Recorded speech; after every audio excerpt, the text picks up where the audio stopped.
اعوذ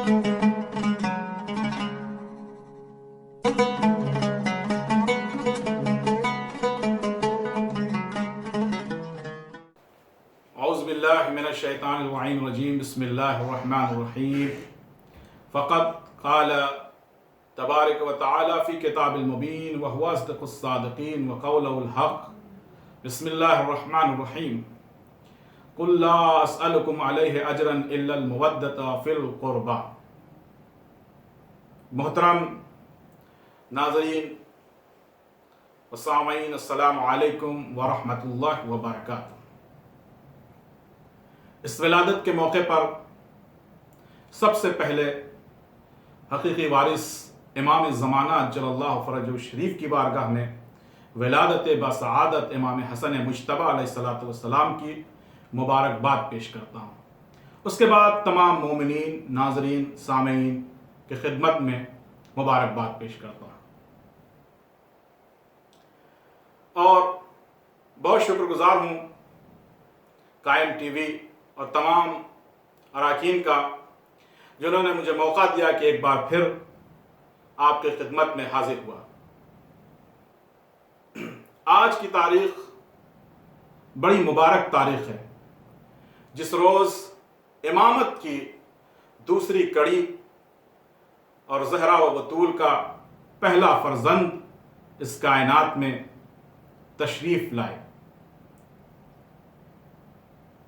یقیناً جب کوئی دنیا میں آتا ہے تو ماں باپ سبقت کرتے ہیں نام رکھنے میں، لیکن جب امام حسن کائنات میں آئے تو نہ علی نے نام رکھنے میں سبقت کی، نہ فاطمۃ الزہرا سلام اللہ علیہا نے، جبکہ دونوں معصوم ہیں۔